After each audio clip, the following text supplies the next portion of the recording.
السلام علیکم۔ امریکہ ایران پر حملے سے خود ہی بھاگ گیا ہے اور اس کی سب سے بڑی وجہ یہ ہے کہ امریکہ کے اپنے فوجیوں نے اور اس کے اعلیٰ دفاعی عہدیداروں نے ڈونلڈ ٹرمپ کو مشورہ دیا ہے کہ ایران کے خلاف حملہ کرنا کسی طرح بھی سود مند نہیں ہے۔ اس سے ایران کے اندر جو ان کا سب سے بڑا مقصد ہے کہ وہاں کی حکومت کو تبدیل کیا جائے وہ تبدیل نہیں ہوگی، بلکہ خطے میں ایک بہت بڑی جنگ شروع ہو جائے گی جس کے لیے امریکہ ابھی تیار نہیں ہے، کیونکہ امریکہ اگر تیار نہیں ہوگا تو اس کا نقصان امریکہ کو اپنے دوست ممالک کے اندر فوجی اڈوں پر حملوں کی صورت میں برداشت کرنا پڑے گا۔ اس کے علاوہ جو امریکہ کا سب سے بڑا اتحادی اس خطے کے اندر اسرائیل ہے، اس کی اپنی سالمیت کو خطرہ پڑ جائے گا، کیونکہ ایران ہر صورت ترکی بترکی جواب دے گا۔ اگر اس پر حملہ کیا جائے گا تو وہ اس کا مؤثر جواب دینے کی اپنی صلاحیت کے مطابق پوری کوشش کرے گا۔ میں ہوں خرم کلیم اور آپ دیکھ رہے ہیں 24 ڈیجیٹل۔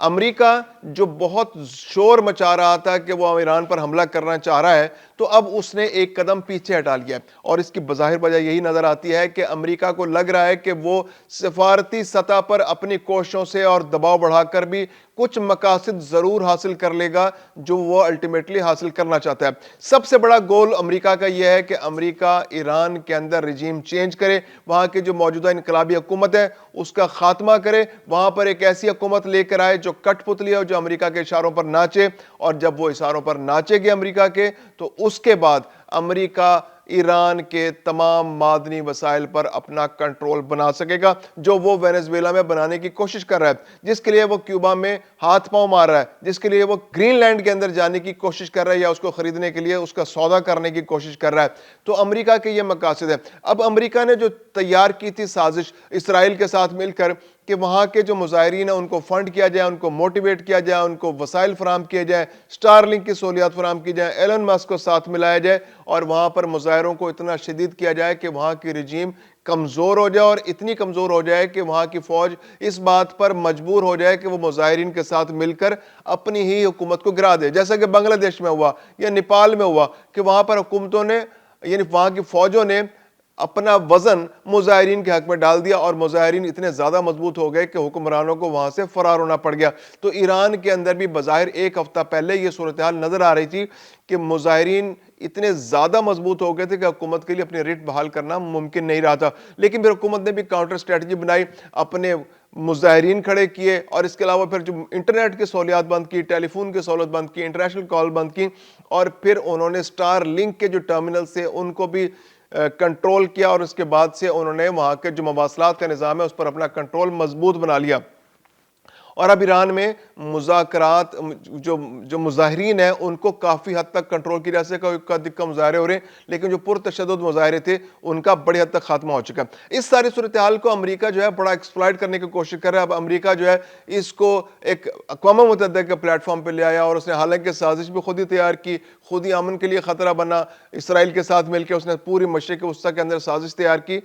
اور ایران کے اندر حکومت ٹاپل کرنے کی کوشش کی، لیکن جب اس میں اس کو وہ مطلوبہ نتائج حاصل نہیں ہو سکے تو معاملے کو سلامتی کونسل میں لے آ گیا تاکہ اس پر زیادہ سے زیادہ ایران پر پابندیاں لگوائی جا سکے۔ اور موقف کیا ہے کہ جناب دیکھیں ایران میں تو اتنے مظاہرے ہو رہے ہیں اور وہاں پر مظاہرین پر تشدد ہو رہا ہے اور پھانسیاں دینے کی کوشش کرے۔ اب یہ وہ بات ہے کہ جس کا امریکہ کو پتہ ہے، ایران تو اس بات کو بالکل ریفیوٹ کر چکا ہے، ایران تو اس تاثر کو مسترد کر چکا ہے، بلکہ ان کے جو وزیر خارجہ ہیں وہ تو بالکل کیٹیگوریکلی کہہ چکے ہیں، تو آؤٹ آف کوسچن، یعنی اس کا تو سوال ہی پیدا نہیں ہوتا کہ ایران فوری طور پر مظاہرین کو پھانسی دے دے۔ دوسری جانب اب امریکہ کو الہام ہو رہے ہیں کہ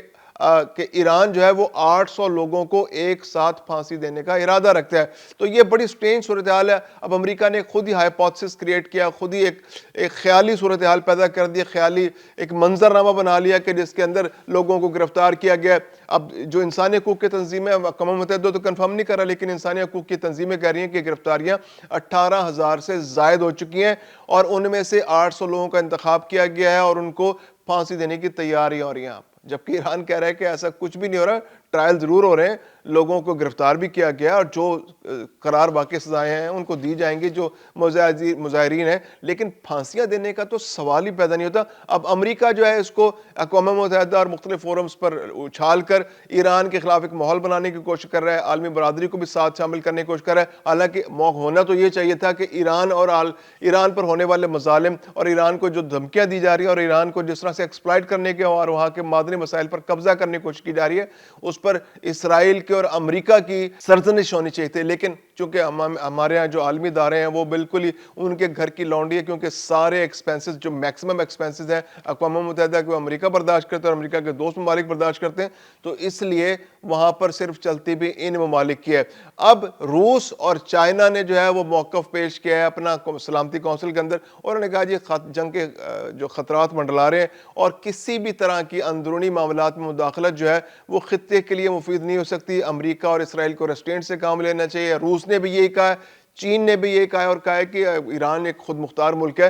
اور ایران کے اندرونی معاملات میں مداخلت کرنے کا امریکہ اور کسی بھی ملک کو کوئی حق حاصل نہیں ہے، اور جو بھی ایسا کرے گا تو وہ خطے کے امن کو خطرے میں ڈالے گا، اور خطے کے امن کو خطرے میں ڈالنے کا مطلب ہے کہ پوری دنیا کا امن خطرے میں پڑ جائے گا، اور یہ دنیا میں کسی طرح بھی مفید نہیں ہے۔ پاکستان نے بھی یہی موقف دہرایا ہے کہ کسی بھی طرح سے جارحیت کو روکا جانا چاہیے، امن کو موقع دینا چاہیے، کسی بھی ملک کے اندرونی معاملات میں مداخلت نہیں کرنی چاہیے۔ جو پاکستان کے مستقل مندوب ہیں اقوام متحدہ کے اندر، ان کا بالکل کیٹیگوریکلی بالکل کلیئر، اور ایران کے موقف کی انہوں نے تائید کی کہ ایران کی جو اندرونی معاملات ہیں اس کو ایران کی حکومت خود ہینڈل کرے گی، اس میں کسی ملک کو گھسنے کی ضرورت نہیں ہے، مداخلت کرنے کی ضرورت نہیں ہے۔ تو بڑا کلیئر میسج پاکستان کی جانب سے، روس کی جانب سے، چین کی جانب سے، اور دنیا کے کچھ اور بھی سین ملک ہیں جو اس موقف کو آگے بڑھا رہے ہیں۔ لیکن امریکہ اپنے اتحادیوں کے ساتھ مل کر، جو اس کے نیٹو فورسز ہیں، اس کے اتحادی ہیں، وہاں پر جو ان کے اڈے ہیں ان کے اندر انہوں نے بہت سارے اڈوں پہ سے اپنے فوجی نکال لیے۔ اب ایک طرف تو امریکہ جو ہے بظاہر ایسا لگ رہا ہے کہ وہ جنگ کو ٹال رہا ہے، جنگ سے پیچھے ہٹ رہا ہے، لیکن جو مختلف جو وہاں کے ادارے ہیں، جو تھنک ٹینکس ہیں اور جو گروپس ہیں وہاں پر، جو وہاں پہ ماہرین ہیں، ان کا کہنا ہے کہ امریکہ کے جو صدر ہے اس پر ٹرسٹ نہیں کیا جا سکتا، اس پر ریلائی نہیں کیا جا سکتا، کیونکہ وہ اسٹریٹجیز بدلتے رہتے ہیں۔ بظاہر ایسا لگ رہا ہے کہ وہ ایک قدم پیچھے ہٹ گئے، لیکن یہ ان کی تیاری میں شدت کا ایک بڑا ثبوت ہو سکتا ہے کہ وہ بہت زیادہ تیاری کر رہے ہو، کیونکہ فی الحال ماہرین نے ان کو یہی کہا ہے کہ آپ کی تیاری مکمل نہیں ہے، آپ کے پاس جو اسلحہ ہے وہ اس طرح نہیں ہے کہ آپ ایک بڑی جنگ کو ہینڈل کر سکے، کیونکہ ایران آپ کے خلاف جوابی کارروائی کرے گا اور اس جوابی کارروائی میں آپ کو زیادہ نقصان اٹھانا پڑ سکتا ہے، اور اسرائیل کا تو بہت زیادہ نقصان ہو سکتا ہے۔ تو سب سے پہلے تو انشور کرنا ہے کہ اسرائیل کا آپ دفاع کریں، اسرائیل کا جو دفاعی نظام ہے اس کو مضبوط بنائیں، تاکہ ایران ٹارگٹ اسرائیل کو پہلے کرے گا، پھر وہ اس کے علاوہ جو مشرق وسطیٰ کے اندر جو خلیجی ممالک کے اندر آپ کے اڈے ہیں ان کو ٹارگٹ کرے گا، تو وہاں پر اپنے دفاعی نظام کو مضبوط بنانا ہے۔ تو امریکہ نے پہلے مرحلے میں یہ ہے کہ اسرائیل کے لیے تو وہ ہر وقت اپنی جان مال حاضر رکھتا ہے، تو وہ لگا ہی رہتا ہے اسرائیل کے دفاع میں۔ دوسرا، اس نے جو خلیجی ممالک کے اندر اپنے اڈے تھے ان میں سے میکسیمم فوجیوں کو نکال لیا، کچھ اڈوں کو تو خالی کر لیا، اور وہاں موجود فوجیوں کی طرف سے بھی ان کو پریشر کا سامنا ہے کہ جناب آپ پنگا تو ایران سے لیتے ہیں، جان ہماری خطرے میں پڑ جاتی ہے، تو وہاں سے بہت سارے فوجیوں کو اڈوں سے نکال لیا گیا۔ اب زیادہ پریزنس جو ہے ان کے کھلے سمندر کے اندر ہے، ان کے جو بحری بیڑے ہیں وہاں پر موجود ہیں، پھر شپس ان کے موجود ہیں۔ ویسے بھی جو گلف کا علاقہ ہے جو اس کے اندر امریکہ کی پریزنس سب سے زیادہ ہے، قطر کے علاقے میں اور یو ای کے آس پاس کے علاقے میں، بحرین کے آس پاس، یہ جو آبرہ ہرمز ہے اس کے اندر امریکہ جو ہے بہت زیادہ اپنی فوجی پریزنس بنا کر رکھتا ہے، یعنی کہ امریکہ کے بعد سب سے زیادہ فوجی امریکہ کے اسی علاقے میں موجود ہوتے ہیں، کیونکہ امریکہ کا انٹرسٹ بہت زیادہ ہے، عراق کے ساتھ وہ جنگ لڑتا رہا ہے، پھر جو گلف ممالک کے ساتھ اس کا ایک اتحاد ہے، پھر اس کے فوجی اڈے موجود ہیں ان علاقوں کے اندر، اور یہاں پر وہ اپنی پریزنس سعودی عرب کے اندر بھی، تو اب یہ وہ پریزنس جو ہے اس کو وہ منیمائز کرتا چلا جا رہا ہے۔ نیٹو ممالک جو برطانیہ اس نے اپنے فوجیوں کو اس علاقے سے نکالا، تو اس بات کے خدشات بہرحال موجود ہے کہ امریکہ کو پلاننگ اس کے پاس ہے کہ وہ جس کے تحت جب حملہ کرے گا ایران پر تو اس جوابی کارروائی کے لیے بھی تیاری کر رہا ہے، جس کا اس کو ممکنہ طور پر سامنا کرنا پڑ سکتا ہے۔ تو یہ صورتحال بہت کروشل ہے آنے والے دنوں میں، اور امریکہ کو عالمی دباؤ کا بھی سامنا ہے، عالمی دباؤ سے بھی وہ گھبرا رہا ہے، کیونکہ عالمی دباؤ کی وجہ سے بھی اس کو بدنامی کا سامنا کرنا پڑ سکتا ہے، کیونکہ ابھی بظاہر ایسے جواز موجود نہیں ہیں۔ پھر دوسری بات یہ کہ جو وہاں پر مظاہرین ہیں ان سے بھی وہ توقعات حاصل نہیں ہو سکی امریکہ کو، کیونکہ مظاہرین جو ہے جس شدت سے مظاہرے آگے بڑھے تھے، بہت ساری گرفتاریاں بھی ہوئی تھیں، تو امریکہ توقع کر رہا تھا، اور اس کو عہدیداروں نے بھی یہی مشورہ دیا کہ اگر آپ مظاہرین کو اگر آپ بڑا حملہ کریں گے تو اس سے جنگ چھڑ جائے گی، اور جو آپ نتائج حاصل کرنا چاہ رہے ہو آپ کو نتائج نہیں ملیں گے۔ اس کے لیے ہے کہ آپ چھوٹا حملہ کریں اور مظاہرین کو موقع دیں کہ مظاہرین کو اس سے طاقت ملے گی چھوٹے حملہ کرنے سے، کیونکہ وہاں چھوٹا حملہ کریں گے تو گورنمنٹ جو ہے وہ کمزور پڑے گی، اس کے ریٹ پر حملہ ہوگا، اس کی سوورنٹی کمپرومائز ہوگی، اور جب سوورنٹی کمپرومائز ہوگی تو مظاہرین کے لیے اس میں ایک طاقت کا سبب بنے گا، مظاہرین کو اس سے